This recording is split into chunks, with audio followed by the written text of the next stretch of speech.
Good evening and welcome to the Thousand Oaks City Council meeting for tonight, Tuesday, June 8th. We are going to say the Pledge of Allegiance, and we will be led by Ivy Schlosser, who is the chair of our Youth Commission. And Ivy, are you graduating this year? Yeah. So this is a senior graduating from Westlake High School. Mm-hmm. And so we will do you the honor of leading us in the pledge. Or you will do us the honor. Ready, begin? I pledge allegiance to the flag of the United States of America and to the republic for which it stands, one nation, under God, indivisible, with liberty and justice for all. Thank you. Thank you, Ivy. We will hear from you later on today during this meeting. Appreciate that. Madam Clerk, would you please do the roll call? Councilmember Adam? Here. Councilmember Jones? Here. Councilmember McNamee? Here. Mayor Pro Tem Engler? Here. And Mayor Bill de la Pena? Present. Thank you. We are now going to special presentations, and for that, I will go to our city manager, Drew Powers. Thank you so much, Mayor Bill de la Pena. Just a very brief COVID-19 update. Everyone's eyes are focused on June 15th as we begin the long-awaited full reopening process. So work is underway for that. Just 7 new cases of COVID today, so it shows the real decline in the caseload, and that's countered with just about 67% of the county's population, 12 and up, that's received at least a first dose. So vaccinations are continuing. VenturaCountyRecovers.org is the county's website for more information, and that concludes my report this evening. Thank you, Mr. Powers. That is very good news indeed. We will actually now go next to a proclamation. We're moving the Juneteenth Proclamation up because at least one of the recipients has an AP European History class tonight, in which my boys are as well. So, Marcus, are you there? And Abigail, are you there? Yes. Excellent. Okay. So I now have the honor of proclaiming June 19th, 2021 as Juneteenth in the city of Thousand Oaks. And joining us tonight to accept this proclamation here are, as I mentioned, the president of the Black Union Students or Student Union at Westlake High School, Marcus Nordy, and the vice president of the Black Student Union at Westlake High School, Abigail Flamer. Juneteenth, or June 19, 1865, is the date when the last slaves in America were freed in Texas, almost 2.5 years after President Lincoln issued the Emancipation Proclamation. Today, Juneteenth is the oldest national celebration of the ending of slavery, and it provides an opportunity for us to recommit ourselves to creating a more equitable, accessible, safe, welcoming, and inclusive community for all. I would like to encourage the people of Thousand Oaks to celebrate this day by honoring and reflecting on the significant role that African Americans have played in our history, and how African Americans have enriched society through their steadfast commitment to promoting unity and equality. So, Marcus and Abigail, thank you for joining us here tonight and in accepting this proclamation. If you could tell us a little bit about what you are doing as the president and vice president of BSU at Westlake High School. Marcus, you go first. Hi, I'm Marcus Norte, president of the Black Student Union. And our Black Student Union's main purpose is to create cohesion among Black students, faculty, and staff, and other individuals of different ethnicities at Westlake High School to establish unity. We want to engage ourselves around our campus and our community, demonstrating a positive perspective of Black culture. We aim to build leaders, promote student success, and develop a safe discussion environment for African American students. We have, every time we meet bi-weekly, we discuss various topics such as like George Floyd and Breonna Taylor, racial encounters and good tips to deal with them. We've analyzed systemic racism, and we've talked about thoughts on the Confederate flag, like being used in like on the street, for example. And a few accomplishments we've had are we've raised over $160 from many fundraisers, and we've had meetings with middle schoolers to talk about topics such as the phrase "I don't see color." And on to Abby to add to some of our. Go ahead, Abby. Thank you. Thank you. I'm Abigail Flamer. I'm the Vice President of the BSU. And I just wanted to add that despite the fact that COVID, prevented us from volunteering as much as we would like to in the community, we were still able to make a big impact in the community by inviting students from Thousand Oaks High School and Newbury Park High School to some of our meetings. And we ended up being able to inspire the students from TO to start their own Black Student Union, which I believe is intended to start next year. And I think that the club overall has made a big impact and a big difference to the students on our own campus, many of which have told me that they really enjoyed the club this year and that this was one of the first clubs that really appealed to them as a student of color. And so I'm very excited to see what the future brings for our club, and I'm really honored to be here. So thank you. Thank you both very much. It's so wonderful to present this actually to teenagers, high school students. We have not done this before. And thank you, Marcus and Abigail, for taking the lead in making others aware of equity and inclusion. And it's on a more personal level, Marcus, I remember you were little, and you were at the same preschool as my children, and you are growing into this mature young man, and so your parents must be really, really proud of you. So that, for me, on a personal level, is really exciting. Thank you. That's awesome. Really again, thank you for spreading the word early on, because when you talk about inclusion and equity and diversity, it has to start early on at home with kindness. And I know that the two of you are spreading love and kindness, and you're doing even more through the Black Student Union at Westlake High School. So thank you very much, and congratulations. Thank you. Thank you. And next, we will present a proclamation on behalf of, actually for Pride Month. June is Pride Month. And we welcome Tess Allen. She's the Executive Director of Diversity Collective Ventura County, who is joining us via Zoom tonight. And I would like to present this proclamation to you, Ms. Allen, on behalf of the Thousand Oaks City Council. I hereby proclaim June 2021 as LGBTQ plus Pride Month. And with this proclamation, we applaud the strength and the resiliency of those advocating for freedom, equality for the LGBTQ plus community, and affirm our dedication to upholding the rights and dignity of all people. That's how God wants us to do it. Ms. Allen, will you please take a moment to tell us about Diversity Collective and the work that you are doing for Pride Month? Do we have her? First of all, I just wanted to say thank you on behalf of Diversity Collective Ventura County. It's a great honor to accept this year's 2021 Pride Proclamation from the city of Thousand Oaks. For many LGBT residents, we celebrate Pride 365 days a year. Our pride shows up in the ways we live authentically and in the ways we move through a world that might seek to do us harm, and for the folks that aren't ready to be out just yet. We stand on the shoulders of generations of LGBTQ activists, past and present, as we move toward creating the worlds that we want to see.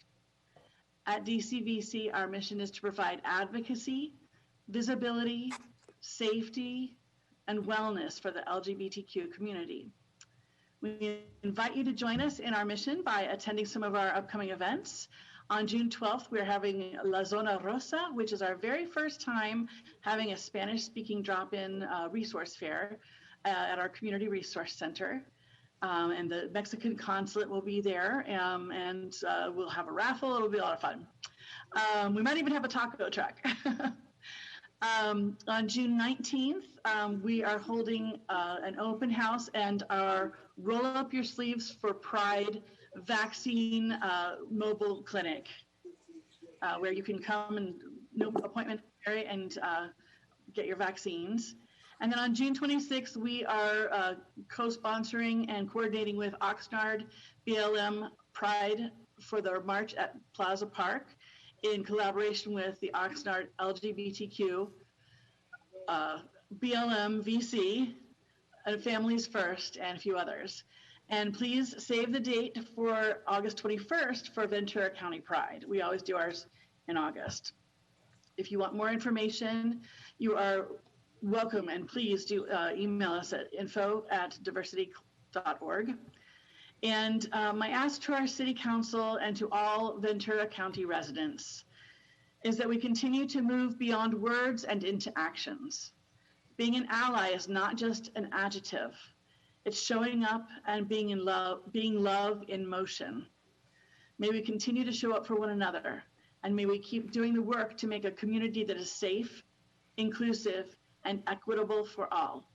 Happy Pride. Happy Pride. Thank you so much. And as an aside, the city of Thousand Oaks actually held its first Pride Festival a couple of years ago here outside in the garden, and I hope that our Conejo Pride group will have another one, if not this year, then next year. All right, and now is a great moment. It's one of my favorite moments. It's our Community Commitment Award, and we had to postpone that from last month because we had 100 speakers for the general plan update, and we worked until midnight for that, so we had to postpone this. I am so pleased to be able to welcome the 5th recipient of our monthly Community Commitment Award, and her name is Mia Perry. A former foster youth herself, Mia has spent the past 2 years devoting herself to helping other children in foster care through James Storehouse.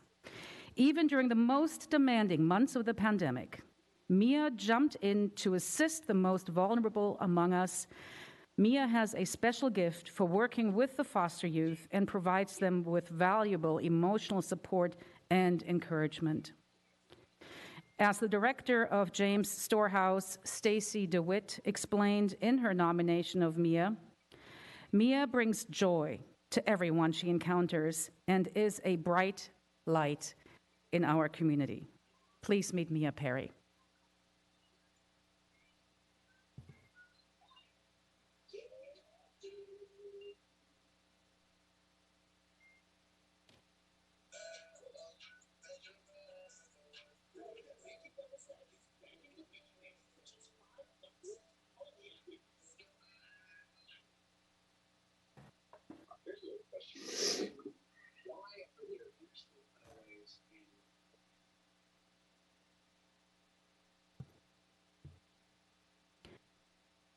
So we're working on the technical issues. When that is figured out, we're going to rewind the video. Here is your community commitment. Okay, can we stop the video and take it from the beginning?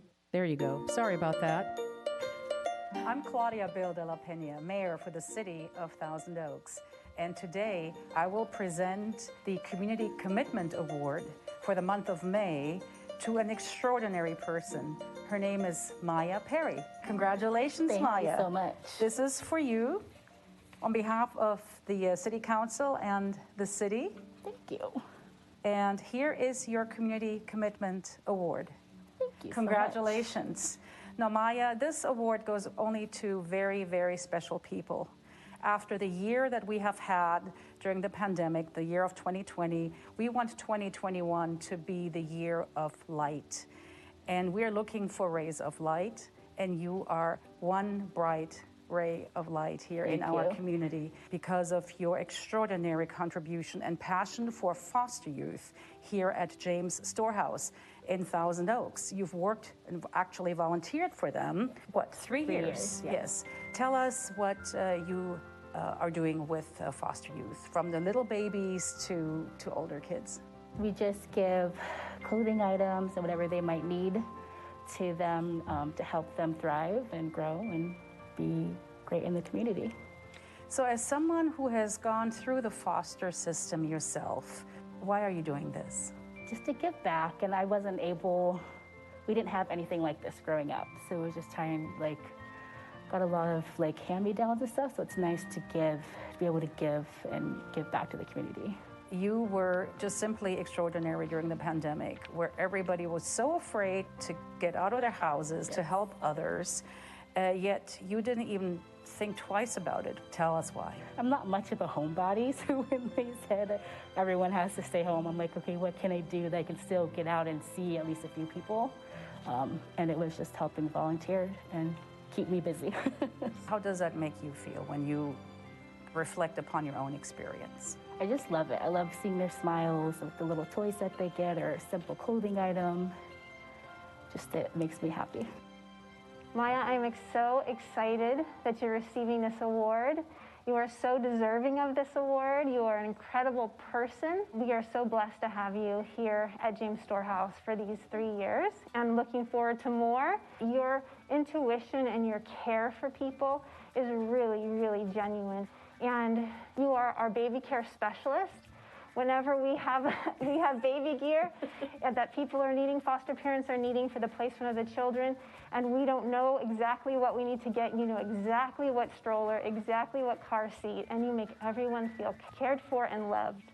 We are so proud to know you, and you are a bright light in the community. Thank you. What do you want the community to know about foster care and foster kids?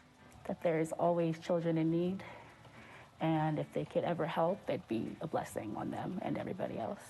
If you in the community know of anyone that is a special person who has dedicated himself or herself to helping others, then please go to the website www.toaks.org/CCA and nominate him or her or them for this particular award, where we really want to celebrate our unsung heroes.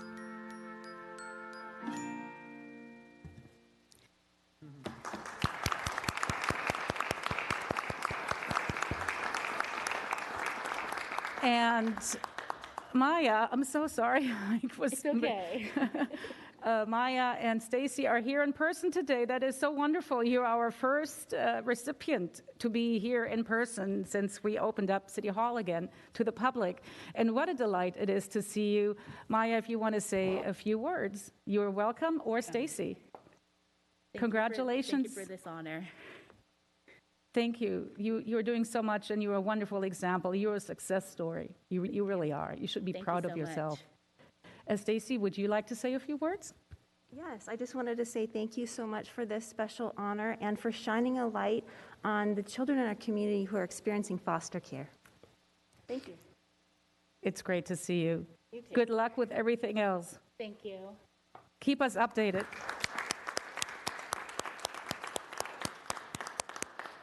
So we are highlighting various people, and we have been doing that since January to show that Thousand Oaks is a caring community. We have hardworking people here that will really break stereotype and really change people's expectations. There is so much good in this community, and it is just wonderful. And I know that James Storehouse is faith-based, and it is just great to have you.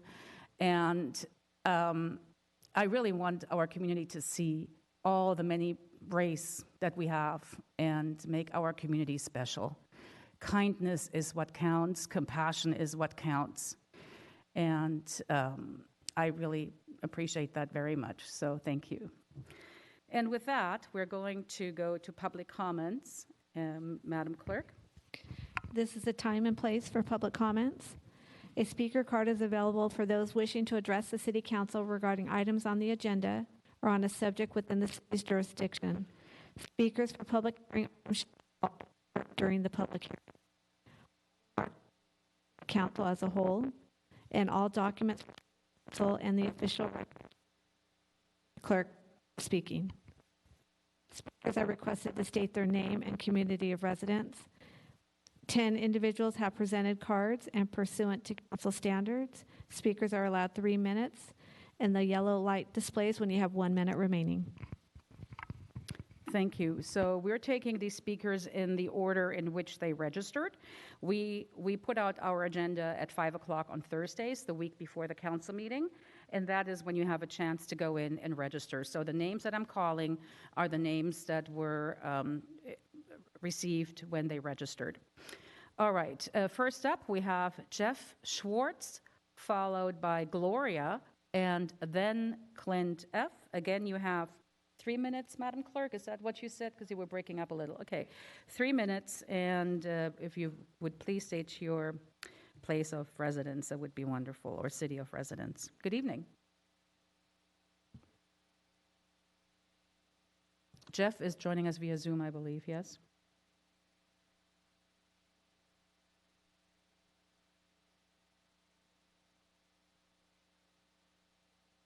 Is Jeff with us? If not, we can go to Gloria, who is number 2 on the list. And Gloria is also joining us via video.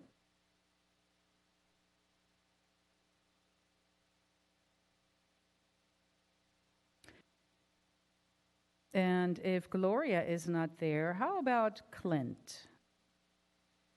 Clint from Thousand Oaks, joining us via video. Hello? And anybody there?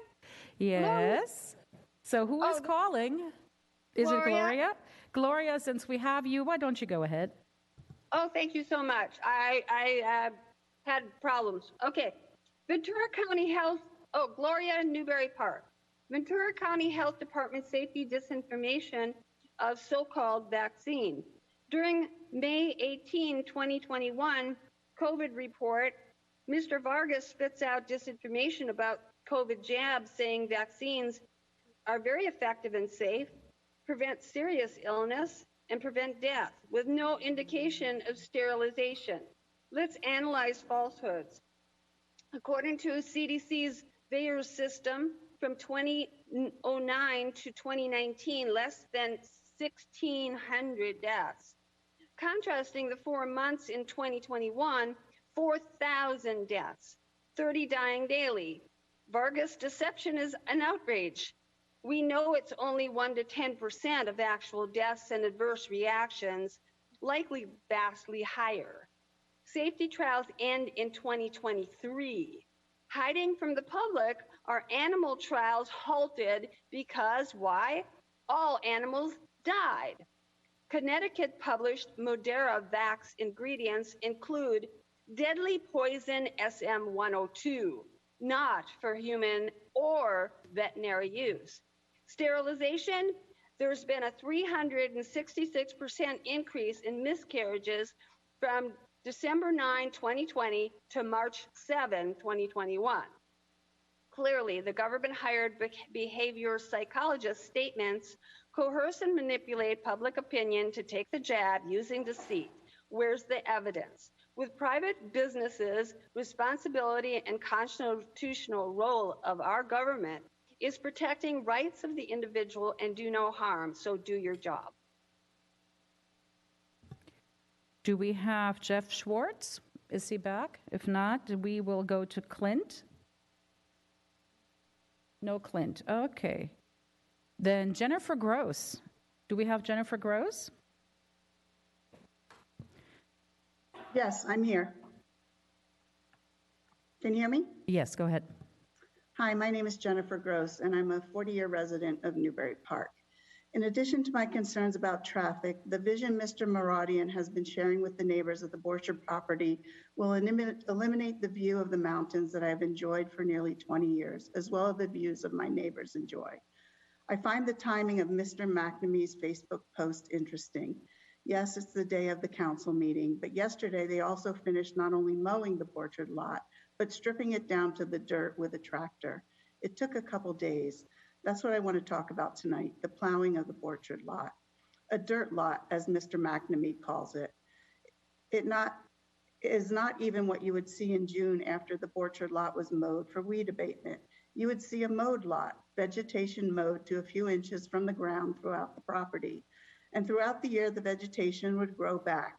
For 40 years, the only time that lot was mowed was for weed abatement, until sometime last year, or perhaps late 2019.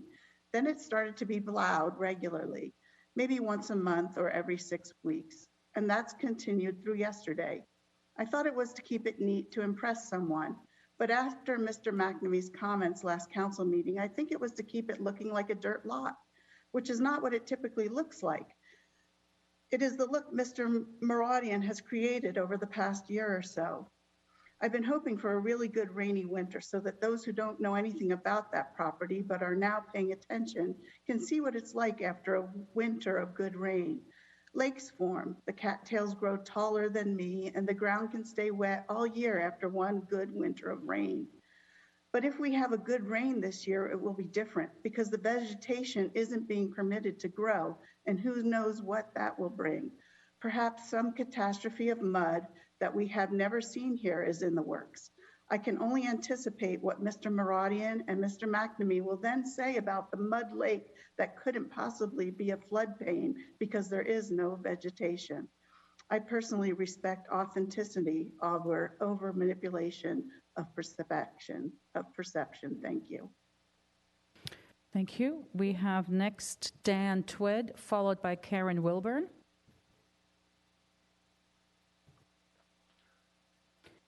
Dan is joining us via video. Hi, can you hear me okay? Yes. I wanted to speak tonight about the possibility for there to be a local bazaar, kind of a craft maker fair that could be held after the Thousand Oaks Farmers Market that occurs on Thursdays. I think there's a lot of interest for this idea on the app nextdoor.com, and I've actually started a group there to pursue that, and it would be great to get some direction from the city about how to pursue a project like that. There's a large maker community in the Conejo Valley. I'm a member of the Conejo Valley Makers, and I just joined the Thousand Oaks Maker Group on Nextdoor that has 101 members. The Rotary Club, of course, does the annual street fair, but I think it'd be great for civic identity and engagement to have a event that occurs more often.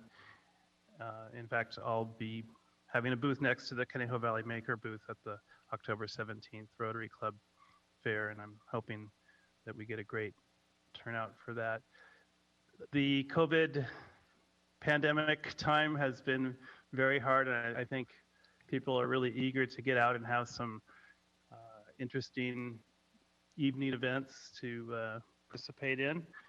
So I would just hope that this can be put together. I know the Thousand Oaks Farmers Market is very restricted in the kind of vendors they can allow because they're a Department of Agriculture entity, and you can't do any kind of thing but food there, and it's very tightly regulated.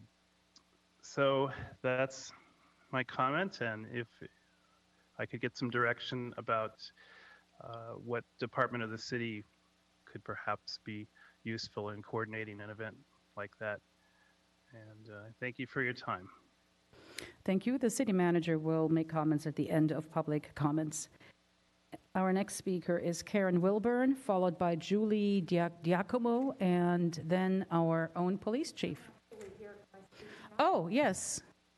Is Karen? Yes. Are you Karen? Okay. Sorry, I thought it was important to be here in person. Sure, go ahead.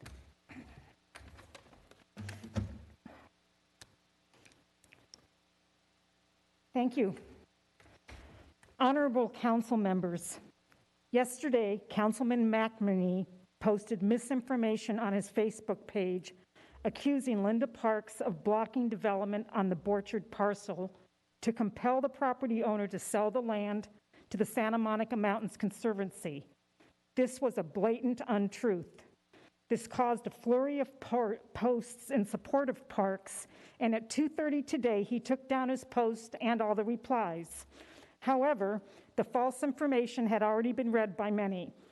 Fact, this has been on the Conservancy's wish list. This is no secret, and Ms. Parks has had discussions with the owner.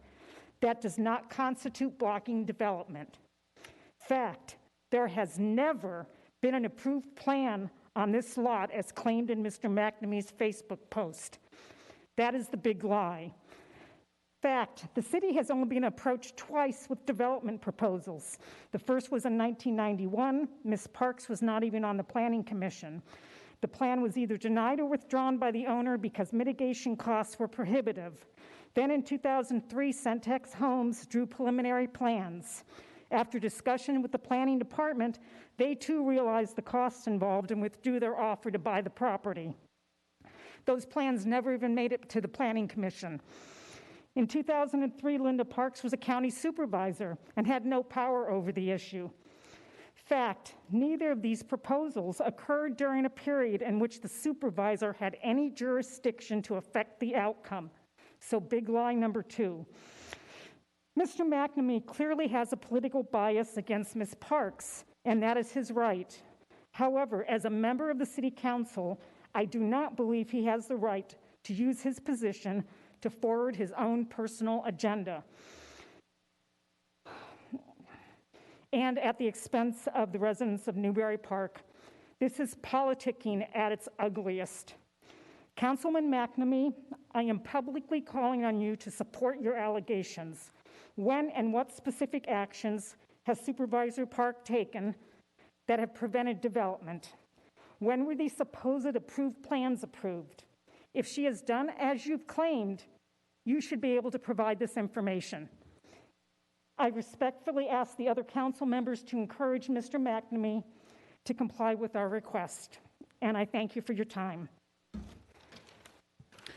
Thank you, Ms. Wilburn. I received a statement here or a question about comments being directed to the whole council. Normally, we ask speakers to direct comments to the whole council. In this case, I understand that you are pointing out a specific post on social media and therefore are addressing not only the whole council, but a specific council member as well. All right. Next, we have Julia Diacomo. Not sure if Julia is here or... Oh, there you are. Okay, very good. And then after Julia, we have our own police chief, Jim Freihoff, and then Andy Levine and Sharon Moret. Hello. I'm going to talk fast so I can get this all in my time. Good evening. My name is Jules Diacono. I was born here in Thousand Oaks in '83 and moved back almost a year ago from Camarillo, where I have lived for 36 years. My concerns I bring before you this evening are in relation to our water supply and its contents, our pipelines, and toxic mold exposure. This could be affecting the health and safety of the families in this community just as quickly, I believe, as it is also trying to be covered up and avoided from the public's knowledge. I'm speaking about this from my personal experience and my current situation. I bring this information in front of you not just with 3 high levels of toxic mold in my system, but with all due respect and to voice concern and to create awareness. With law and criminal justice in my background, it was natural to investigate this further, but most of all necessary in order to protect myself and family. I've lived off Hillcrest Drive the last year, and these past 8 months especially, I've closely documented and experienced constant problems with the water and pipes. However, with older buildings, it was somewhat to be expected to a degree, until it rapidly got worse and black started to appear on all surfaces anywhere inside the home, then seeping through the walls, covering the community jacuzzi, interfering with the sprinkler systems, etc. The integrity of my health was also becoming more apparent, especially after getting airlifted off the top of a mountain during a hike because my lungs were literally poisoned. Unfortunately, with my case, the property's management neglected to take my concerns serious, and I took matters into my own hands. I had experts come and take numerous samples to be tested at the lab, followed by an allergy test and blood test. Once the results came back, I contacted numerous agencies within the city, county, and state with my concerns. Not only are the other tenants and their families affected in the apartment complex where I live, but shockingly, so many others from this community at this very moment are as well. Even the priest himself from St. Jude's was recently severely sick from toxic mold exposure in his home. There's a sweet retired couple I met recently at the hotel that I've been staying at who are also staying for similar reasons. Even my physician I've been seeing forever shared his story. And to get even more crazy, Erin Brockovich herself, after experiencing problems with mold contamination in her own home in Agora Hills, received settlements of $430,000 from 2 parties and an undisclosed amount from a third party to settle her lawsuit. alleging toxic mold. The most alarming factors was when I went to get my water tested and couldn't find anywhere available or even offering water testing. When I called the numerous water companies, none of them would even tell me where our water supply came from or who even to direct me to. I'm sorry, but as a mother, I believe I have the right to know what my children are bathing and swimming in and possibly being exposed to.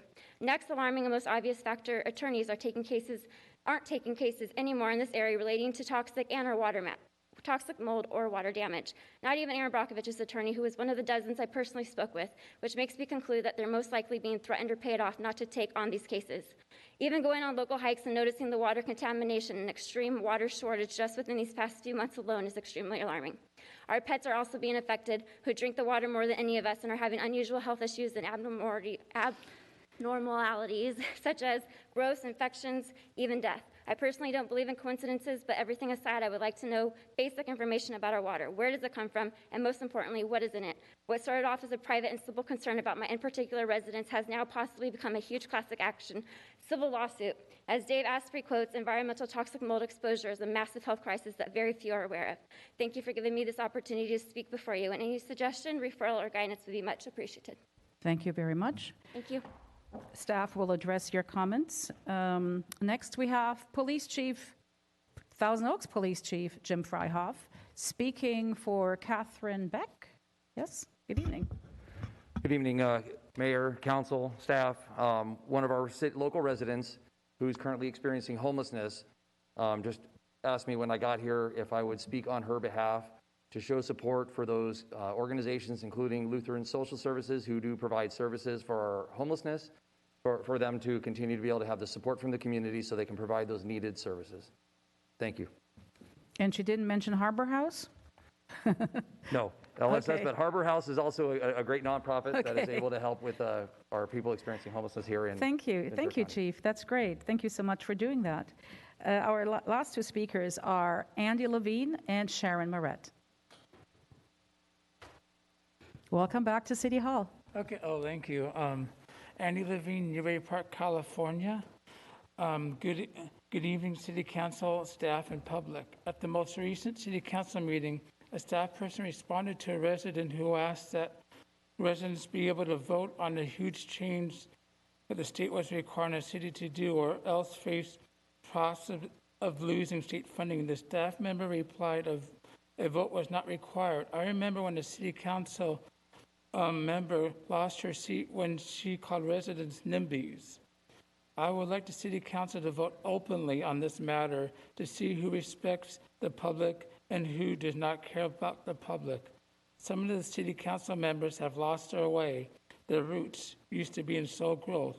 Council member Ed Jones used to be in the forefront, as he seems more than anyone else to be sending the people.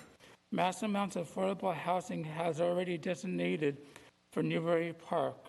Affordable housing does not help pay for the bills.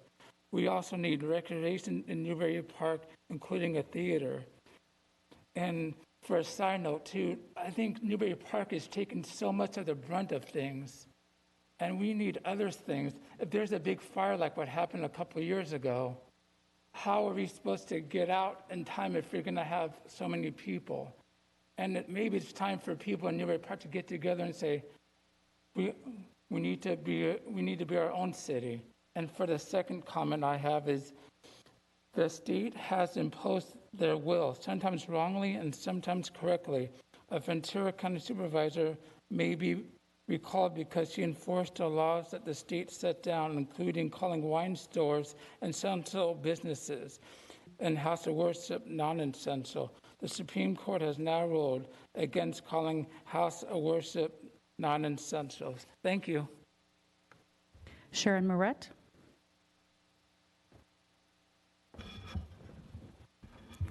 Good evening, Council and public.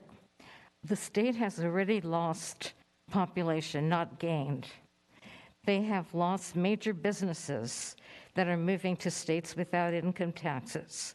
I had already asked Jackie Irwin to look into states that have best practices to lower our taxes.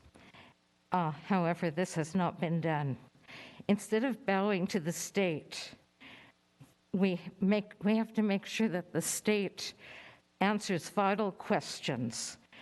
Adding thousands upon thousands of new housing will not benefit our community. Currently, the electricity, we have blackouts. We need a desalination plant. We need more sheriffs. We have to buy a security system because twice we had people that tried to break into our house and the sheriffs could not come in a timely manner. Let's see.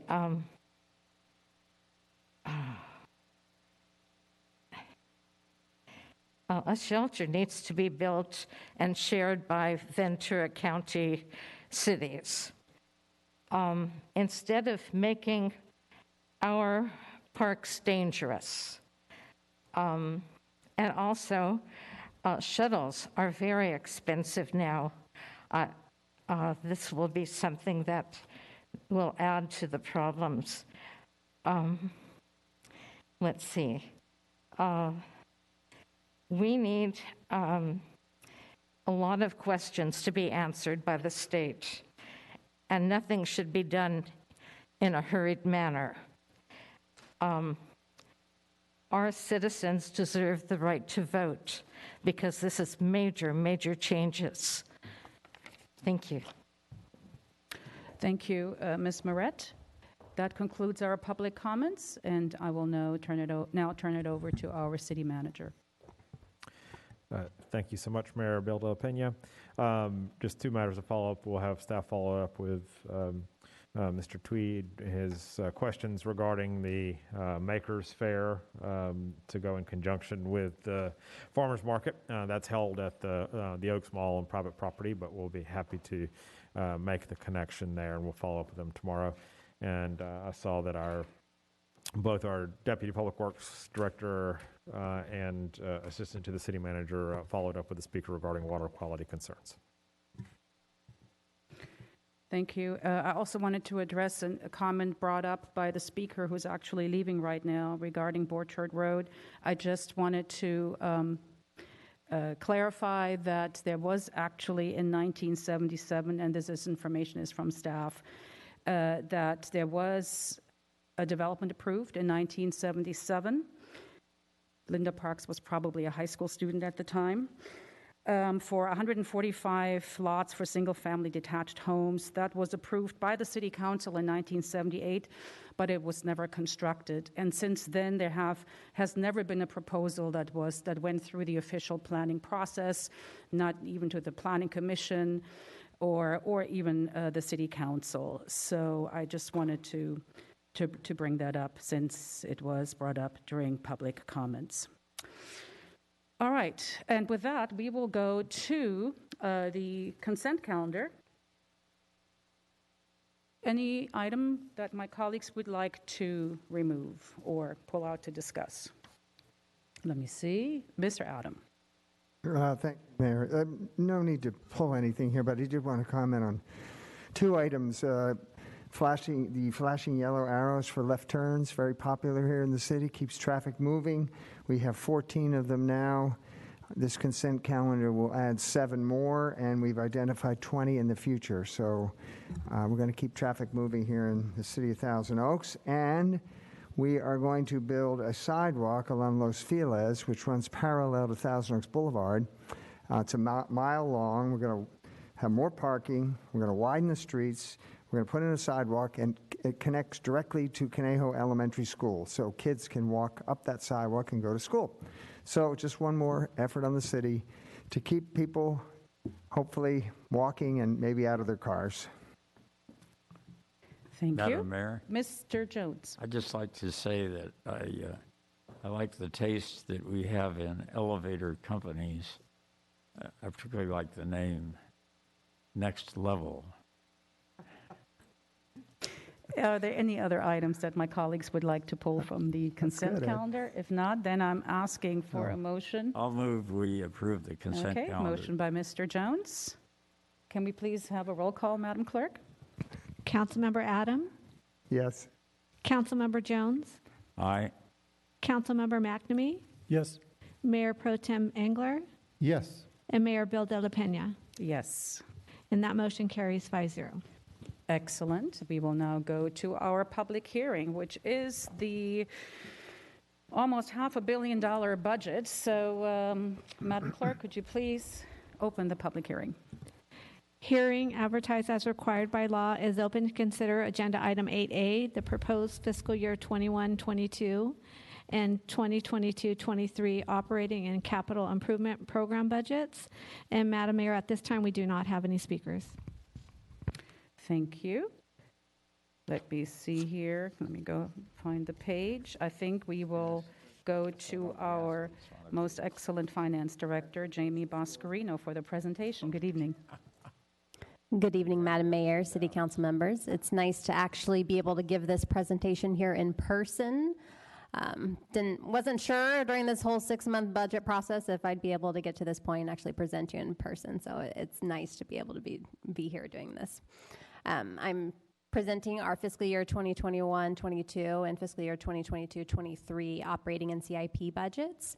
This is the final step and culmination of a thorough, comprehensive, and strategic budget preparation process. So tonight is our public hearing, and you'll be asked after the public hearing is closed to adopt the operating and CIP budgets for the next 2 fiscal years. We went into great detail at the budget study session, so tonight is a high-level presentation and highlighting some changes that we've made since the budget study sessions. The city's operating and CIP budget process actually began before what's shown on this timeline, all the way back in October with our CIP budget kickoff meeting. The first of several city council presentations was in April for the CIP budget study session. Both the CIP budget and the operating budget were discussed in great detail at each of the study sessions, as well as meetings with our City Council Capital Facilities Committee and our Finance Audit Committee. Our budget engagement and outreach was also ongoing during this calendar year as well. Since I went into detail at the study session on our budget engagement process and our efforts that we undertook throughout the past 5 months, flexibility and creativity was a key this year due to the challenges that COVID presented. A new budget website was created, www.tobudget.org. The goal was to help residents gain a basic understanding of the municipal budget process. Finalizing our engagement statistics from our campaign, we reached over 38,000. We had 201 survey submissions and almost 800 unique visitors to our website and about 1,500 website page views. So overall, we feel that this was a very successful engagement process this go around. Our budget theme is Moving TO with a focus on workplace transformation, financial resilience, and technology investment and innovation. As part of workplace transformation, vacant budgeted positions were realigned to more adequately meet current and future needs and services, such as providing a staff liaison for the community to work with nonprofits and community groups, budget for staff training, including our new DIBS initiative, Diversity, Inclusion, and Belonging. Financial resilience is a core component of our budget process, and we focus on efficiencies and looking long-term into the future. Technology innovation continues to advance and revolutionize the way people work, and I think we all saw this over the past year. Funding is included for technology initiatives, including a new city website that will be ADA compliant, and specifically including additional funding for cybersecurity efforts, which is a critical investment in securing our IT systems and infrastructure. The American Rescue Plan that was passed is enabling the city to respond, rebuild, and recover, with over $20 million in one-time strategic investments in the community in 6 focused areas, including affordable housing, economic development, homelessness, infrastructure, arts, culture, and nonprofits, and parks and recreation. The CIP budget includes funding for affordable housing, homelessness infrastructure, and parks and recreation, and economic development efforts with continued investment in the downtown corridor. Also included is a one-time $1 million grant program aimed towards the arts, culture, nonprofit, social services community. Our Finance Audit Committee met yesterday with initial discussions on a framework for the program. This financial support is vital to the continued prosperity of our thriving cultural arts community and social services providers. City Council established its top priorities for the first year of the city's budget at the March goal-setting meeting. Funds have been set aside as necessary to achieve Council's top priorities, including efforts towards economic development with Phase 2 of the Thousand Oaks Boulevard Streetscape Project, and continued design on the campus master plan, $10 million in general fund support for affordable housing and homelessness efforts, continued efforts towards our comprehensive general plan update, the $1 million one-time grant program, which I just mentioned, which will help invigorate our creative economy, funding for the development of the city's first climate and environmental action plan, funding for our new land management system, which has already kicked off, $5 million towards deferred street maintenance in the city's largest ever street resurfacing project, along with a variety of investments for other capital projects, and outreach to businesses on our new waste hauler implementation. Also, a new city goal was adopted by City Council at the March goal setting. With this being a new City Council goal, we're looking at ways in which we can support this goal at a staff level, including staff training with our new DIBS initiative, our website update, and translation and language access services. Dedicated staff from across the organization, including a budget team of employees from every single department, worked tirelessly on the budget development.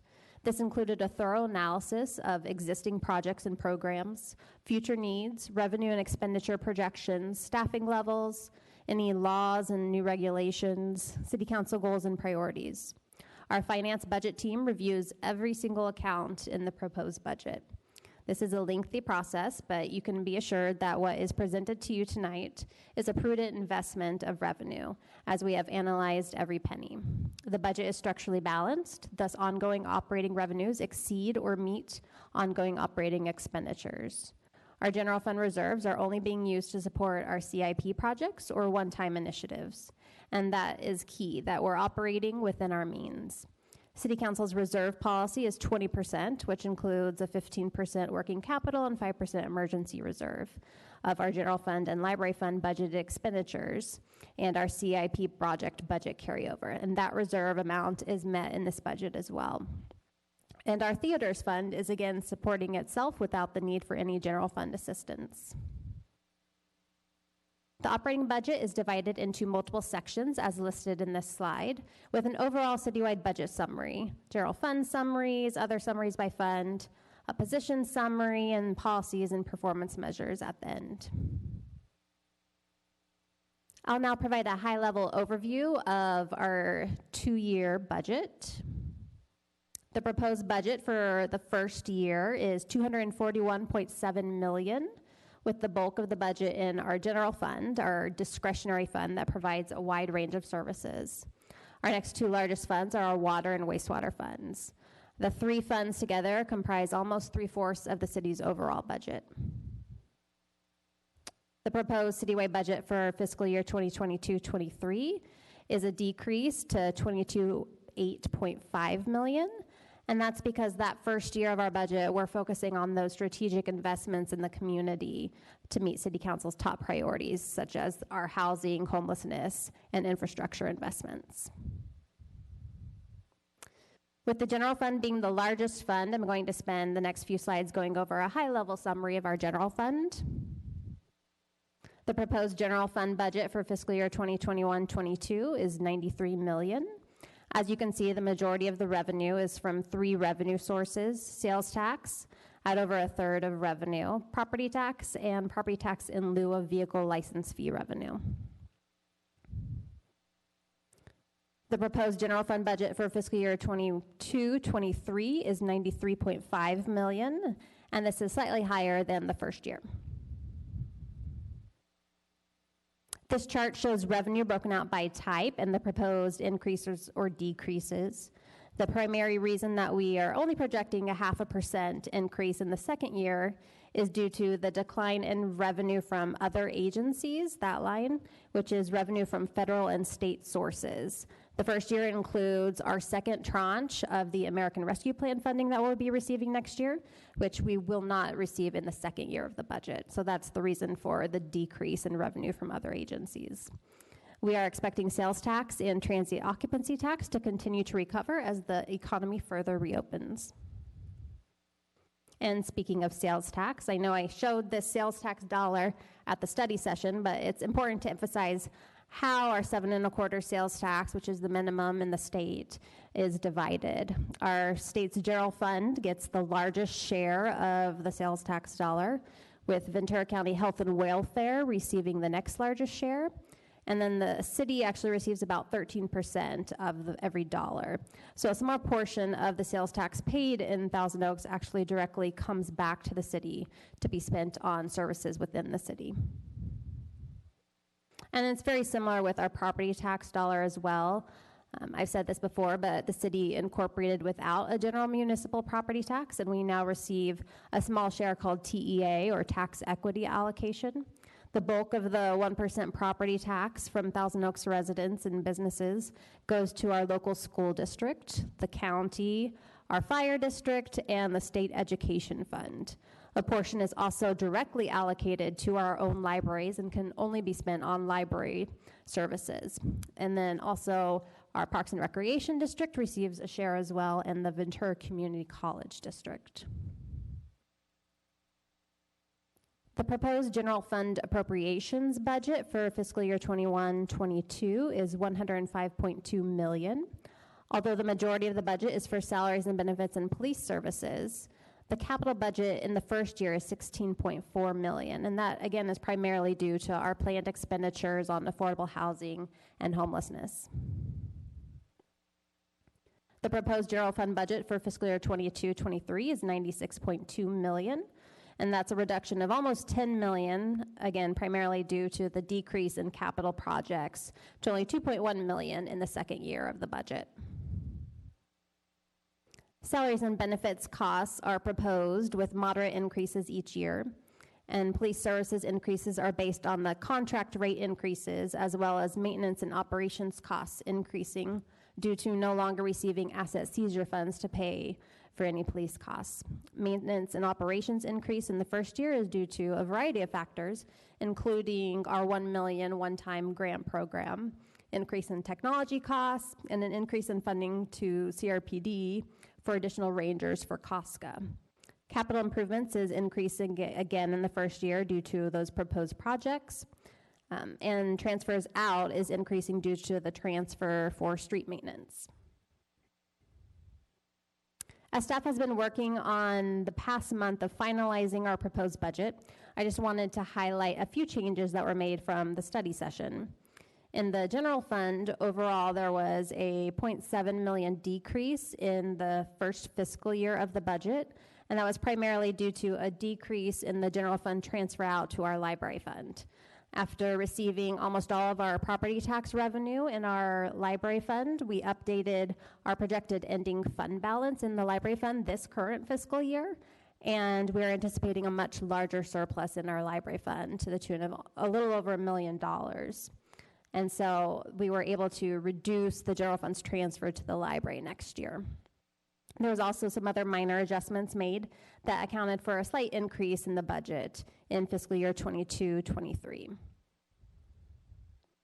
In our special revenue funds, and our special revenue funds are funds that the revenue comes in and is restricted to a specific source. So our library fund is special revenue because we can only spend that revenue on the provision of library services.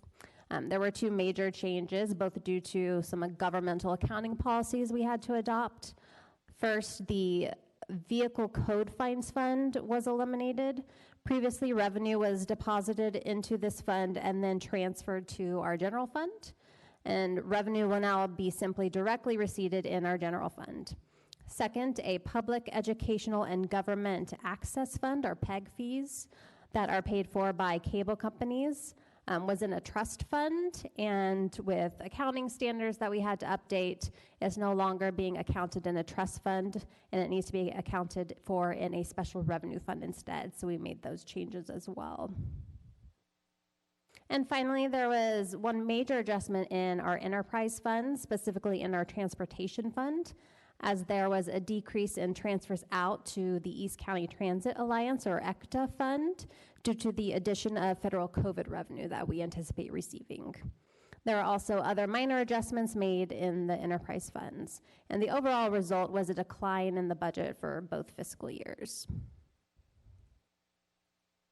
So now moving on to our CIP budget for the next 2 years.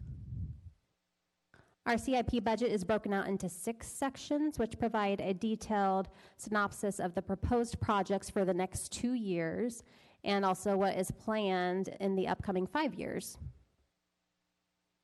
This map highlights the location of projects and how money is being invested throughout all areas of the city, whether it be streets projects, landscaping, water, wastewater, you name it. We're doing projects all over our city. Our proposed CIP budget is $111 million across all categories for both years. Our largest category this budget cycle is streets. And of course, we added back our housing project category this go around. Again, our major category is streets, and that's because of our street resurfacing project, which is planned as the city's largest resurfacing project ever, buoyed by general fund support. This is especially important as our budget is proposing $5 million towards deferred street maintenance. There are a wide variety of water and wastewater projects planned in order to improve and maintain our water and wastewater infrastructure. And again, as I previously mentioned, there's in total between general fund and our 2 housing funds, $16.3 million in housing related projects in this proposed budget, part of our city's efforts to respond, rebuild, and recover in our community and to achieve City Council's priority for affordable housing and homelessness. Also included are environmental sustainability projects, such as development of our city's first climate environmental action plan, solar projects, and a microgrid planned at our municipal service center. There were a few minor changes to CIP projects. We transferred some budget from our trash full capture device installation project to the South Ranch Arroyo Conejo improvements project. We increased the Jans Road bike lanes project by a small amount, and the pavement overlay project was decreased by a very small amount. Included in the city's budget are the city's financial and budget policies, which are central and key to our strategic long-term approach to sound financial management. It's a best practice of the Government Finance Officers Association to have and also adhere to financial and budget policies. Staff reviews these policies at least every 2 years, if not annually, such as our investment policy, which is presented to City Council every year for adoption. In fact, the city was informed just last week that it is a winner of GFOA's first ever financial policy challenge. And this is a testament to our city's sound financial practices.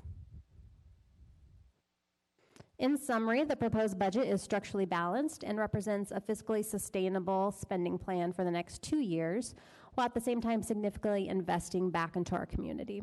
This is a positive budget message coming as we are cautiously reopening our economy and returning back to some semblance of normal. We continue to be proactive in our fiscal management and focused on the long term. And most importantly, our proposed budget includes funding specifically towards achieving City Council's top goals and priorities. Before ending, I wanted to thank key city staff that were an integral part of the development of this proposed budget. This encompasses staff from every single department in the city, working together to present a balanced spending plan, addressing the needs of the community, and again, City Council's goals and priorities. And specifically would like to thank our city manager's office and their guidance and development of the budget, as well as the finance budget team, and specifically our Deputy Finance Director, Carrie Matson, and Brent Sakaida, our budget officer. So staff's recommendations are to adopt the resolution approving the proposed operating and CIP budgets for the next 2 fiscal years, to adopt the updated financial and budget policies, including our governmental fund balances and designations policy, and to authorize the city manager to carry over funds into our next 2 fiscal years. And with that, myself and others are available to answer any questions. You're able to answer questions and available to answer questions. Excellent. Thank you so very much for this wonderful report. It is solid and it is a good body of work, of financial work. Kudos to you and your staff, and you also commended the city manager's office. It is something that the city of Thousand Oaks can be very proud of. We do have a question already coming from Councilmember Kevin McNamee, followed by Ed Jones. Thank you, Madam Mayor. Jamie, again, I'd like to echo what the mayor said, that congratulations on doing a wonderful job, you and your team. Have put together a $500 million proposal, and those numbers from millions to billions, that's a big difference. So thank you again for your excellent work.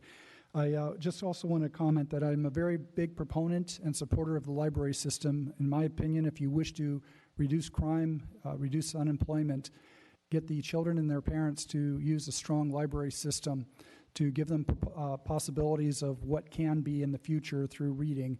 And I'm glad we've got from the sale and purchase of homes here, that our revenue has gone up $1 million for the library system. So I hope that trend continues, so that way we can continue to support a strong library system and provide opportunities for our youth to find their purpose in life and other opportunities. So thank you, Jamie, for your excellent work on this. Thank you. Councilmember Jones. Yeah, Jamie, I wonder, now that we are hopefully about to conclude this period of time in which we've been, having the COVID pandemic to cope with, I'm just wondering, what would you say in this last fiscal year that we're completing now has been the impact of the pandemic and the federal government rescue plan, whatever the official name of it is? In other words, what has been the net effect of that on our finances here in Thousand Oaks? So, Councilmember Jones, we've certainly experienced negative impacts as far as revenues. Specifically, I think the largest impact was with our transit occupancy tax revenue. As people aren't traveling, they're not staying in hotels, and our TOT revenue was reduced by over 50%, so several $1 million. We saw a reduction in that, and that was the largest impact in revenue sources. But we also, of course, that was with the general fund. Our theaters is closed for over a year. We were not able to serve our community and have performances in our theater, and that was a huge loss to our residents and other residents in neighboring cities to not be able to have our theaters open and operating. And even at our golf course, although golf was great, we hold special events, weddings, bat mitzvahs at our golf course, and the community wasn't able to celebrate those accomplishments and special events in their life. And so we saw significant losses in revenue in both our golf course and our theaters as well. The positive thing with our American Rescue Plan that was passed by signed by President Biden is that we're getting $14 million over the next 2 years back into our city. And that is enabling us to safely reopen our theaters and to start providing performances to the public over the next couple of years and do it in a safe manner.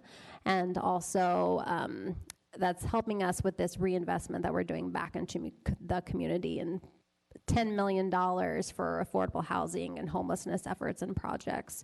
So that's sort of been the benefit of getting the funding from our federal government, is that we're turning that right around and getting that back as quickly as we can, reinvested back into our community. So the net effect then with the reception of the federal money has not been too bad.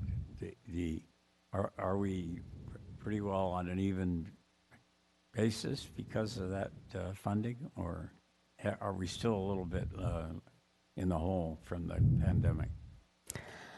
So we're not done with our fiscal year yet, so we're still waiting to see how the end of the fiscal year ends up rolling out.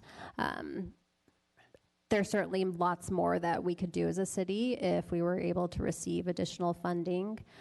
So net effect, I mean, we lost from our current counts over $15 million across all of our funds. It could be higher, and we're getting 14 million. So, there's still a loss that our city has experienced.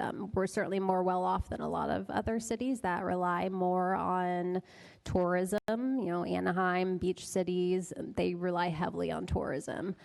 So, we're not as poorly off as other cities throughout the United States, but there certainly is still a net negative loss to our city. And if I might add to that, Councilmember Jones, that we did take swift action at the beginning of the pandemic that helped stem the bleeding, both last fiscal year and this fiscal year. So what Jamie's talking about is revenue loss, which we certainly experienced, but we saw net returns to fund balance both last year and this year. So that's what's enabled us to have this community reinvestment fund. Thank you. Mayor Pro Tem Bob Engler, and then Councilmember Adam. Thank you, Madam Mayor. And I'll echo some of my other colleagues. Ms. Boscarino, good job on the report. And kudos to your staff on all the hard work done. As I look at the budget, I'm impressed that, as you mentioned, some other cities did not fare quite as well as we have coming out of the recession. You mentioned your conservative viewpoint on some of the things. Can you elucidate that a little bit more? How do you take a conservative view of some of the things in the future? Right, so I think the one example I would give would probably be with our TOT revenue. We're only estimating $3 million in TOT revenue this first fiscal year of the proposed budget. In normal years, we'd bring in $4.7 million to $5 million. It's very possible that when we reopen on June 15th and life gets to somewhat back to normal, and if we don't have any setbacks over the next year, that there will be pent up demand for travel, right? And our hotels will get right back to being fully in business, and we could bring in over $4 million. But we're just being conservative to hedge against if there is anything that happens again that we have to do a little more closures. And that's why we're only budgeting $3 million, whereas we potentially could see more than $4 million back in our TOT revenue. So that's just one example of where we're being a little more conservative and cautious. It's nice that we're able to keep that conservative viewpoint on some things. This budget also is going to help support bringing back our theaters. Is that correct? Yeah, absolutely. Thanks to the American Rescue Plan, we're getting money in to offset the losses that the theaters incurred over the past almost year and a half of being closed. We'll get several $1 million that is going into our theaters to be able to reopen our theaters and bring the public safely back into our theaters. We also applied for the Shuttered Venues grant that was offered by the federal government, and we're hoping we'll find out relatively quickly that we were successful in getting grant revenue from the Shuttered Venues grant for our theaters as well. Yes, the mayor and I did both lobby the other day for that. Hopefully our senators heard. And the $10 million that you have refunded the housing fund with, what is the source of that money? So that will come from the general fund reserves. As we know, we had a $12 million surplus last fiscal year, and we set aside about $10 million, $11 million of that for COVID reinvestment back into our community. So we're utilizing that funding that was set aside for reinvestment into our community and pointing that towards affordable housing and homelessness efforts. And then looking forward more distant into the future, I know that we are our PERS liabilities. Are we still funding that as well to bring that long-term liability down? Absolutely. We just sent off another $1.5 million additional payment from this June because we had savings in salaries and benefits, and that is one of our multifaceted avenues of approach to our unfunded liability. Of course, we set up our pension trust fund with $22.5 million. City Council approved that in 2018.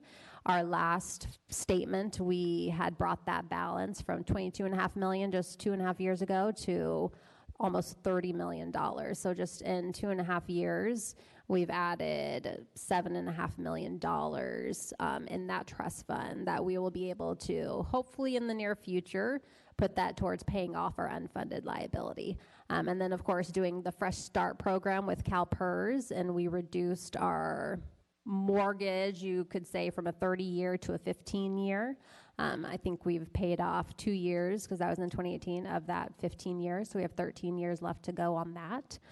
So we were being prudent in not putting all our eggs in one basket, and we're doing several different things to our approach to reducing, and hopefully in the next, within 10 years, I would say, paying off our unfunded liability.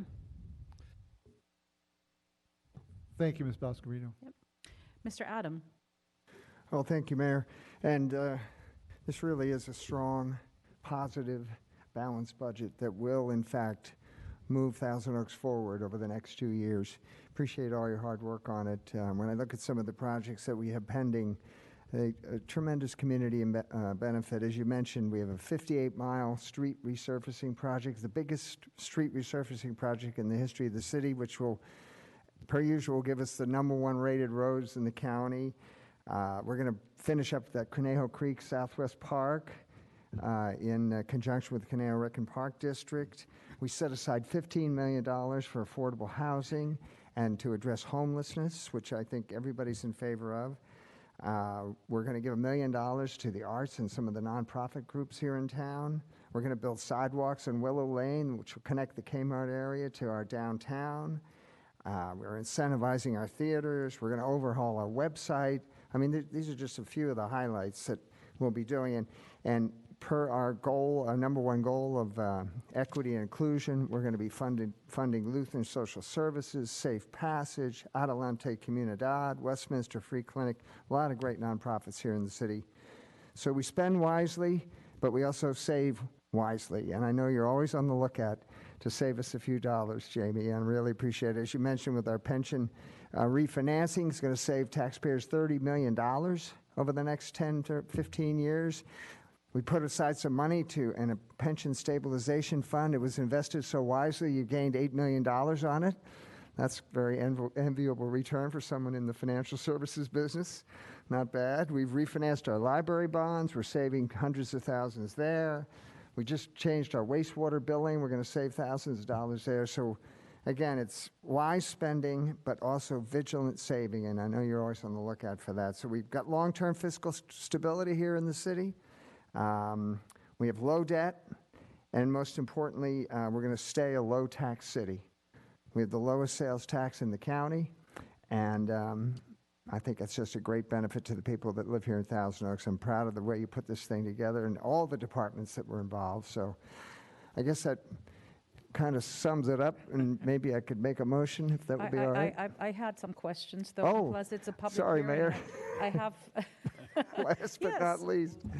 So I have That's the problem with being mayor. You're always That's right. last. I'm the last one. That's the disadvantage. You have to go last. Well, by all means. I also have to close the public hearing after I ask my questions.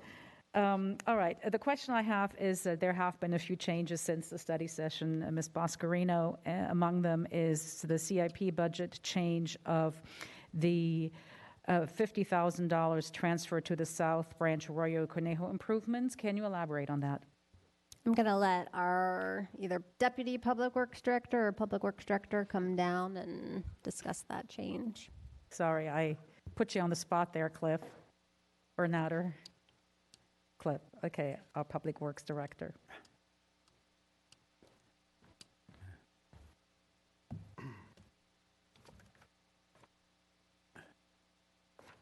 It's the trash full capture device installation.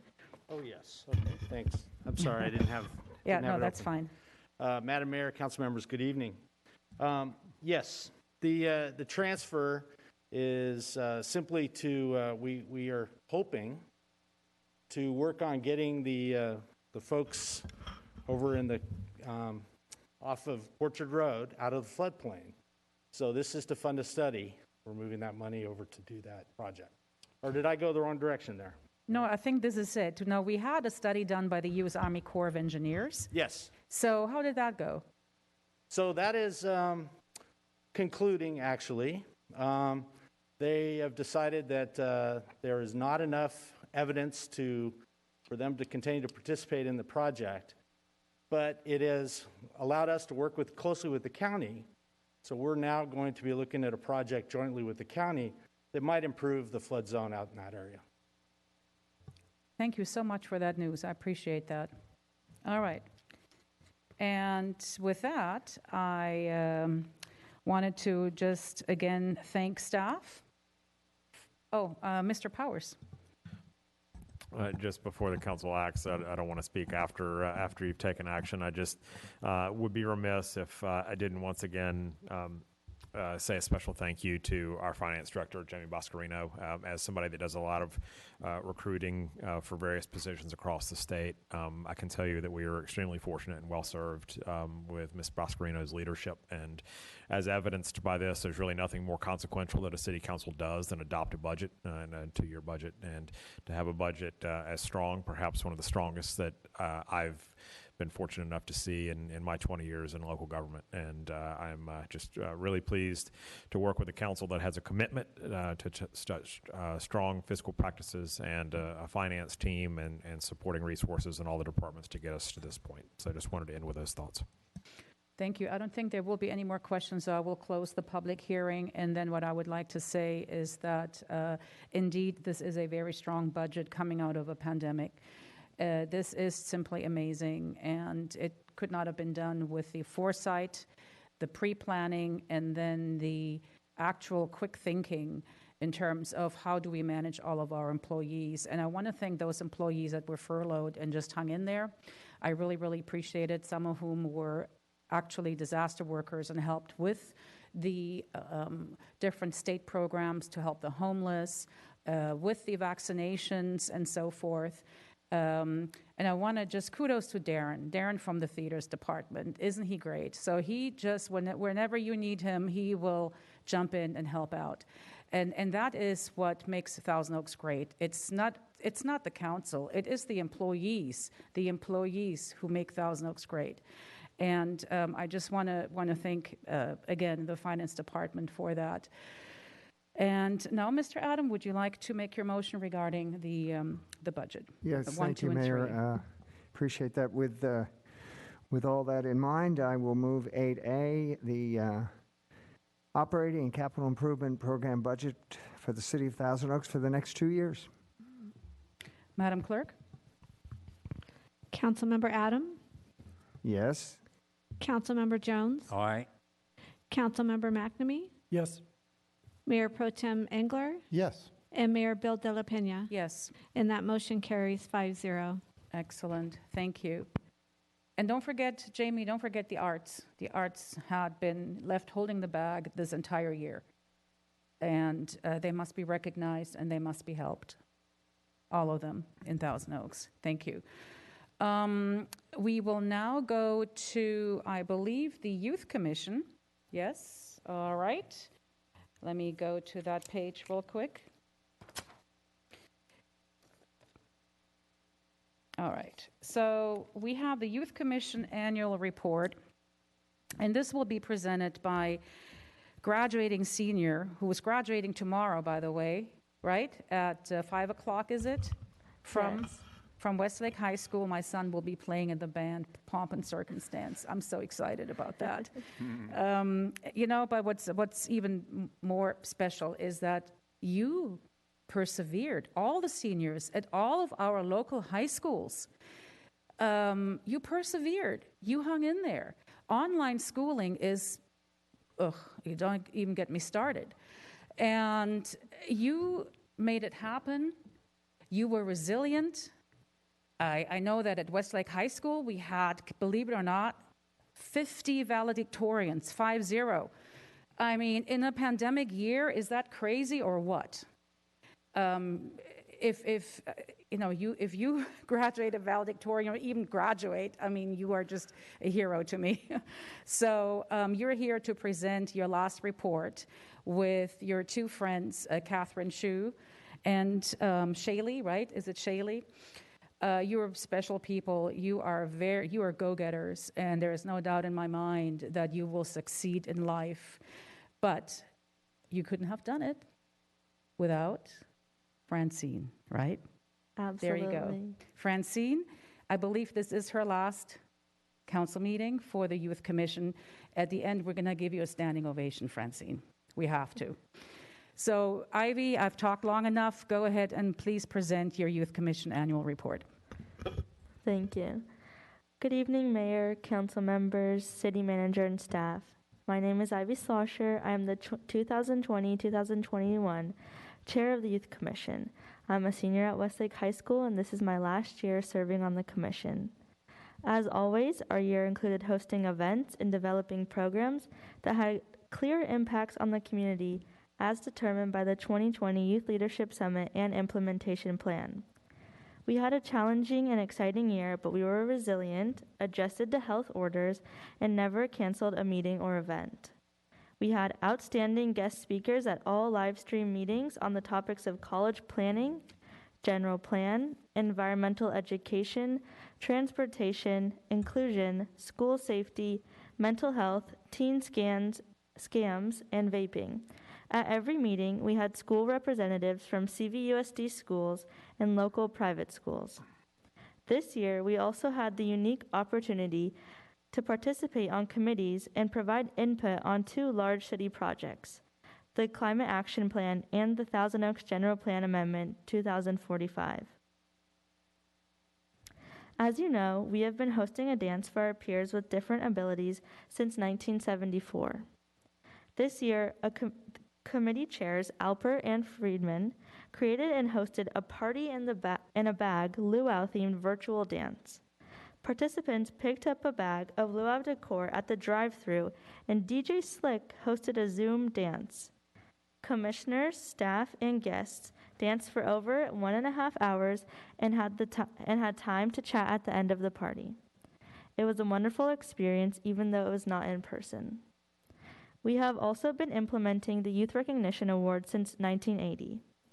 This year, we had 110 nominations. We streamlined the process through a ranking system and honored 10 top winners. We delivered the awards to each of the nominators who arranged to be with the nominees during the Zoom presentation with the mayor. They were also honored in the Acorn newspaper.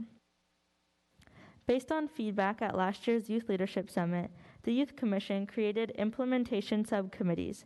Chaired by Commissioner Manuel, subcommittees each met independently and created events and action plans. I would like to introduce Commissioner Shaylee McKeown to tell us more about the subcommittee's accomplishments.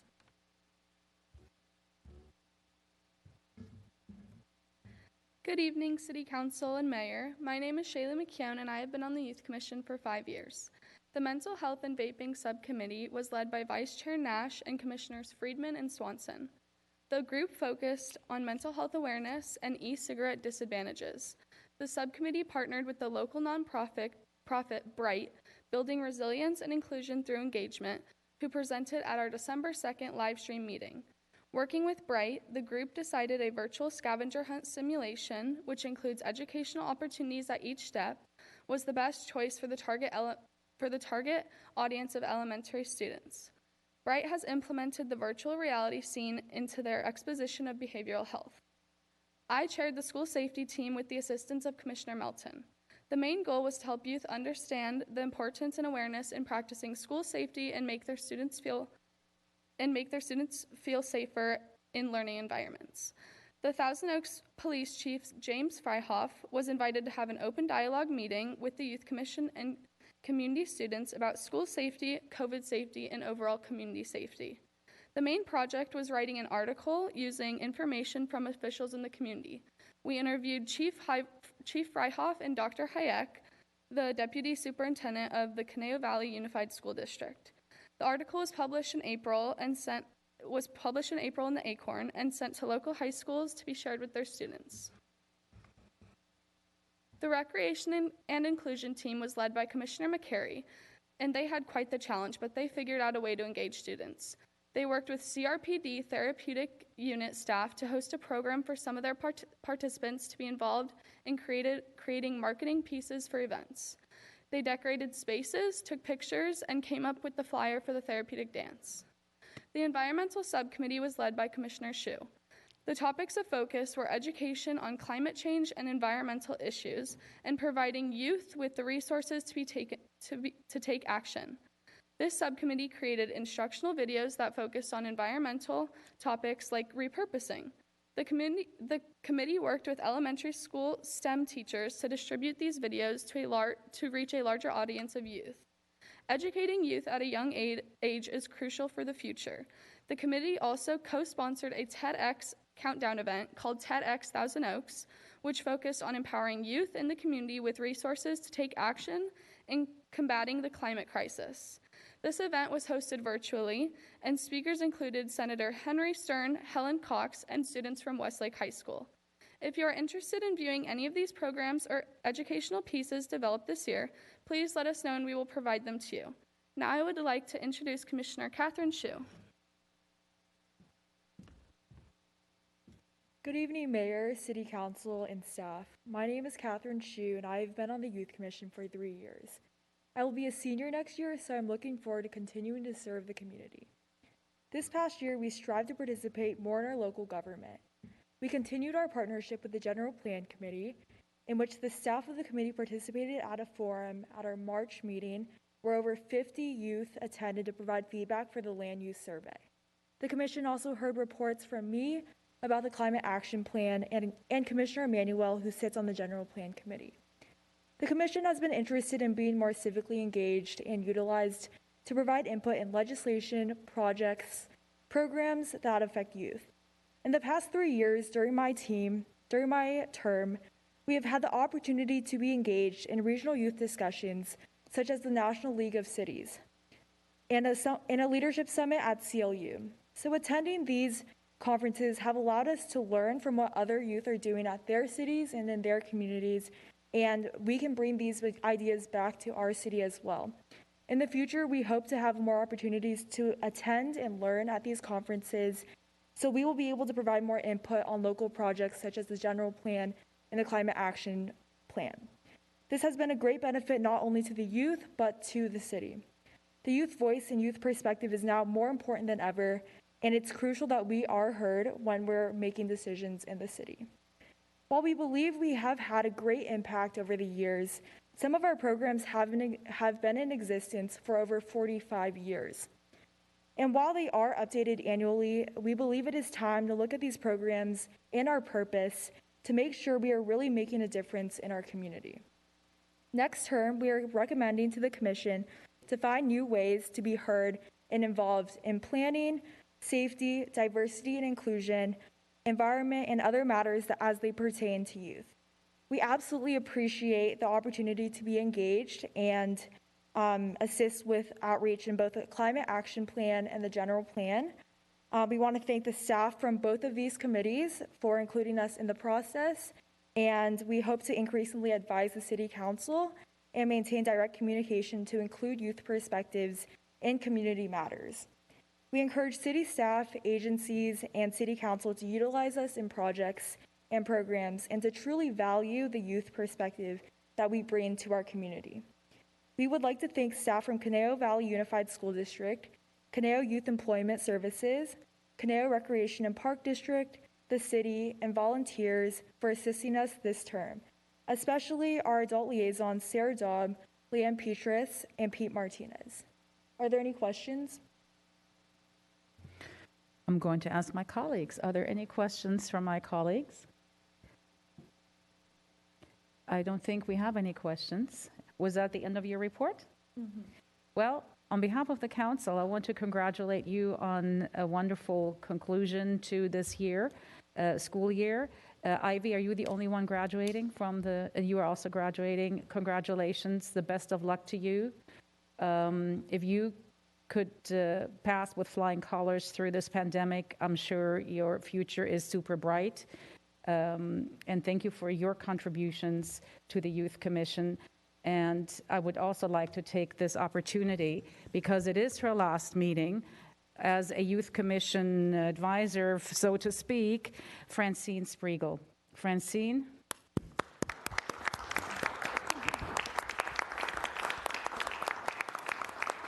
It's been my pleasure.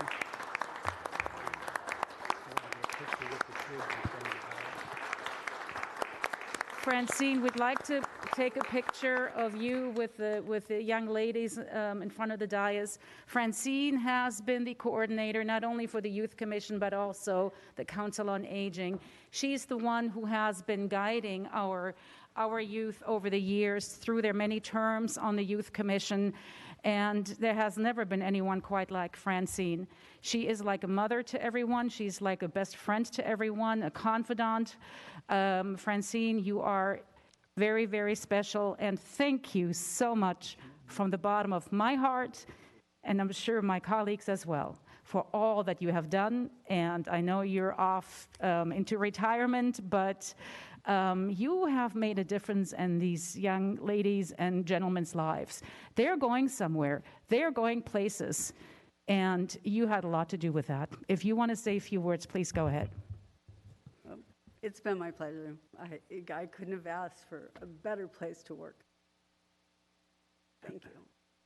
Well, you're a woman of few words, but of great achievements. Go ahead. We're going to take a picture. We do that with the council members? Would you like that if you're comfortable with the distancing? Sure. Too bad we're doing a mask.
Yeah, when you've worked with young students as long as Francine has, they become like your own children, don't they, Francine?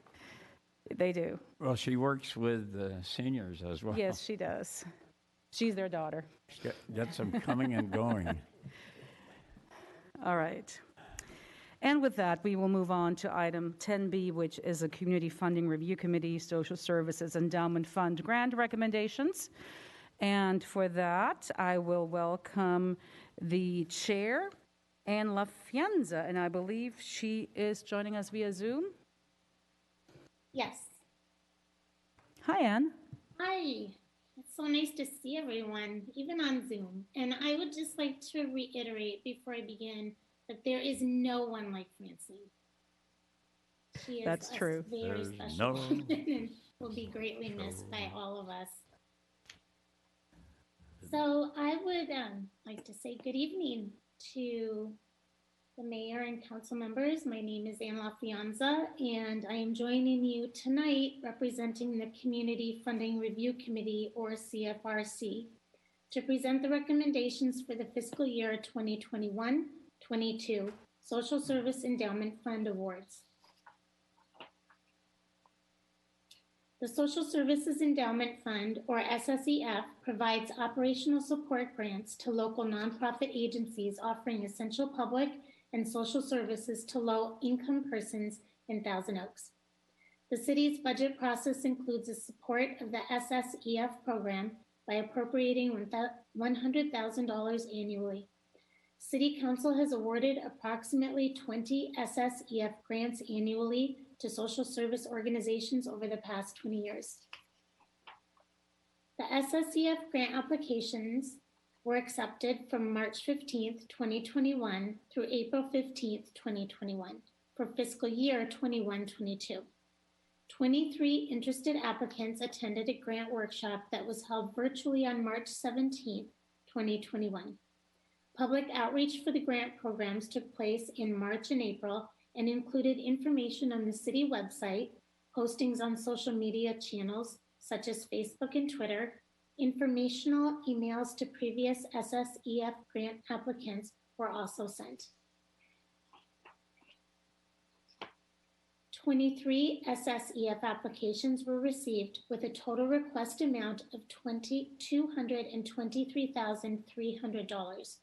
No applications were rejected for non-compliance with program requirements during staff's initial review.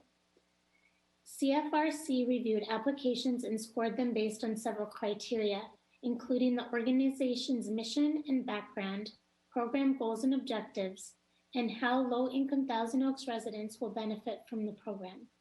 Additionally, past grant experience weighed heavily in the scoring rubric. In May 2019, the displayed funding formula was established by CFRC and has been used to recommend award amounts to City Council for all grants reviewed by the committee.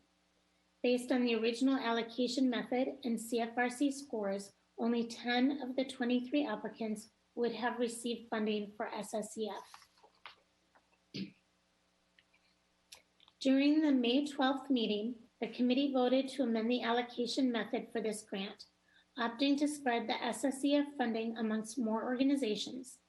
The group agreed the 9 applicants that received below 85 points and met the minimum $3,000 threshold would be recommended to receive $3,000 each for a total of $27,000. One applicant did not meet the minimum $3,000 City Council threshold in Resolution 2019-058. The remaining available funding of $73,000 would go to the 13 applicants that received 85 points and above based on the applicant's percentage where the original allocation method was applied to all applicants. See attached number 3 for committee's SSEF funding recommendation. This slide shows the 13 applicants that scored 85 points and above.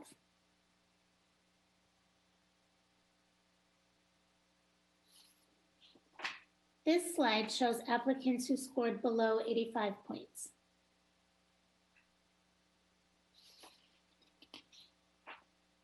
Upon approval by City Council, SSEF grantees will enter into agreements with the city for a grant period starting on July 1st, 2021.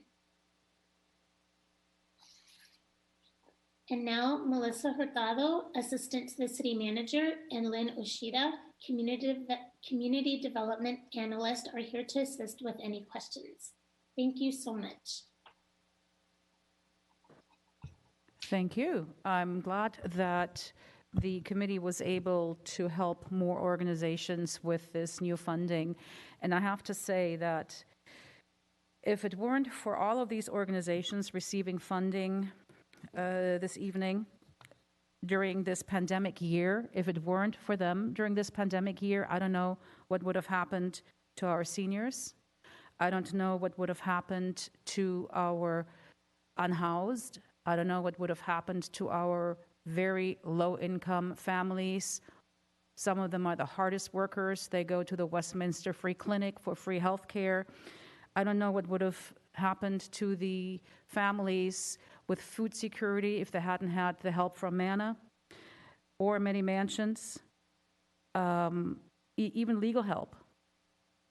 These organizations were the glue that kept our community together. I wish I could give a lot more money, but this is the only amount that we have available at this time. So thank you for being fair, for looking at everything and evaluating all the organizations. Certainly, this is one of the best things that the city can do for its community. Do I have any questions or comments from my colleagues? None? Okay. I don't have any questions for staff who are available. Mr. Heher, were you ready to say something? No, just that we need a motion. Okay, yeah. Who is willing to move? Mr. I'll McNamee? provide the motion, Madam Chair. Mr. Jones? Madam Okay, Mayor, go ahead. Yes, I move the recommended action 10B. All right, Madam Clerk, roll call, please.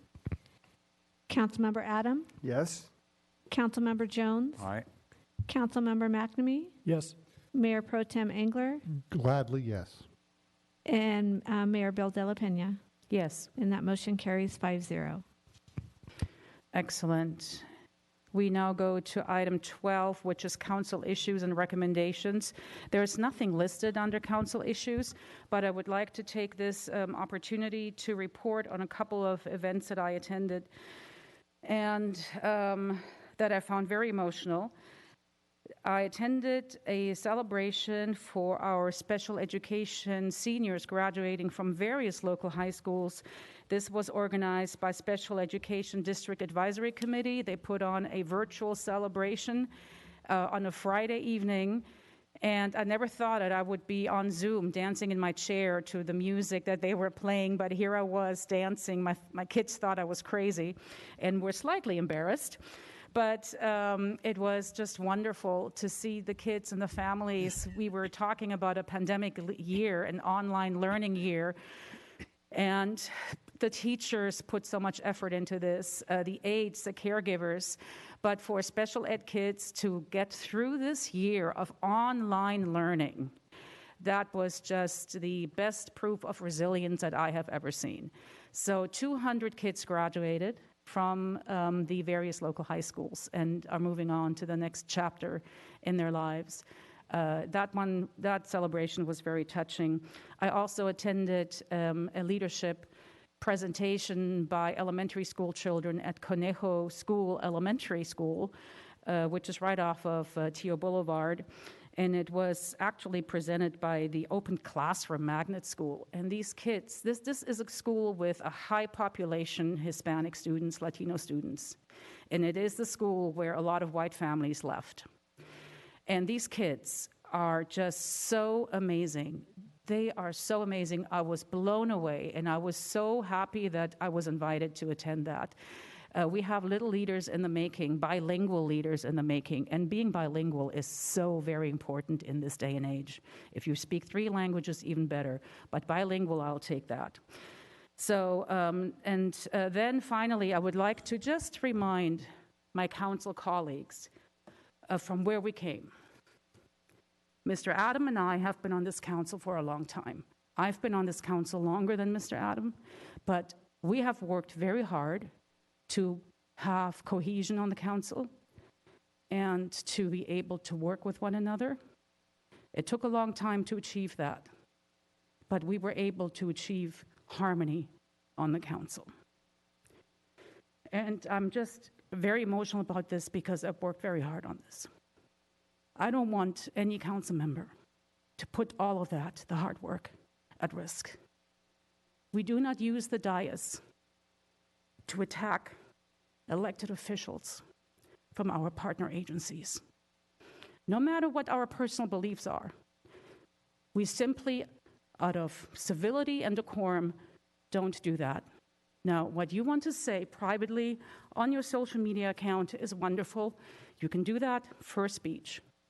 But remember that as a council member, we all have a bully pulpit, and what we say and write on social media carries a lot of weight. And if that power is abused to spread misinformation, I have to say something. I just want to remind everyone to please stick to the norms, stick to decorum and civility, and leave personal vendettas and misinformation at a minimum. I'm not entertaining any comments about that. I'd now like to move on to the city manager report. Madam Mayor, no, I wish to make a comment because Unless it's an called me out. apology, I don't think we need And to I hear. need to just say that the First Amendment of the Constitution is freedom of Yes. speech. And I wished at my last comments, last session, was to address the issue of misinformation put out by the county supervisor's office and interjecting herself into city business. And when I pointed that out, that was all very accurate. Given the social media post that I found out later from advice from others that was inaccurate, I took that post down. Thank you. And I object to and I question your wisdom on calling this out at a time of city council, but that's your option because that's your freedom of speech. I have, and it is I've freedom of exercised speech. mine as so. Absolutely, And I Mr. appreciate you sharing and airing your grievance. However, I am still allowed to do what I did, and I will do it again. But I do apologize for any inaccuracies. But on the other hand, it works the other way from the council member Parks. And I'm disappointed that you brought this up at this meeting, as you can tell. But on the other hand, if you call it out, I will call you on it too as well. Correct. So with that, I will turn it back over to you for whatever you want to do Thank at the you. meeting. You are a new council member, and I want to remind everyone there is decorum. You can say what you want. The information has to be accurate. I just want to remind everyone because otherwise we need to work on new council norms. And with that, we will go to the city manager. Thank you. Madam Mayor, our next regularly scheduled city council meeting will be held on the 22nd of June. We currently have 3 public hearings, lighting landscape assessment district, adoption of urban water management plan, and an update to our mobile home rent stabilization ordinance, amendments to comply with state law. We also will have an update from the City Council ad hoc committee on homelessness. That meeting's on the 22nd of June. Just to remind the public and the council, we'll have one more meeting prior to the council summer recess. That will be on Tuesday, the 6th of July. Currently, we have 2 items on that agenda. The Daylight project, better known as the Timber School site project, that will be going to the Planning Commission at their next meeting. And we'll also have a department report on our Hill Canyon treatment plant. It's a follow-up from our council goal setting, so we'll have a focused discussion on the Hill Canyon wastewater plant. That concludes my update. Thank you very much, Mr. Powers. We do have a closed session. I don't believe we're going to be able to report anything out, Mr. Heher, correct? That is correct. Okay. Mr. Heher, why don't you announce the special, or not the special, but the closed session? Thank you, Madam Mayor. The closed session tonight is a conference with real property negotiators. Property is at 2200 East Thousand Oaks Boulevard in Thousand Oaks. The negotiating on behalf of the city is Andrew Powers, the city manager, myself, Patrick Heher, assistant city attorney, Gary Rogers, deputy city manager, and Jamie Boscarino, finance director. Negotiating on behalf of property owner is T.O. Lakes LLC. Under negotiation, price and terms, and this is done pursuant to Government Code Section 54956.8. Thank you. Thank you very much. And with that, our council meeting is adjourned until June 22nd. Have a good evening.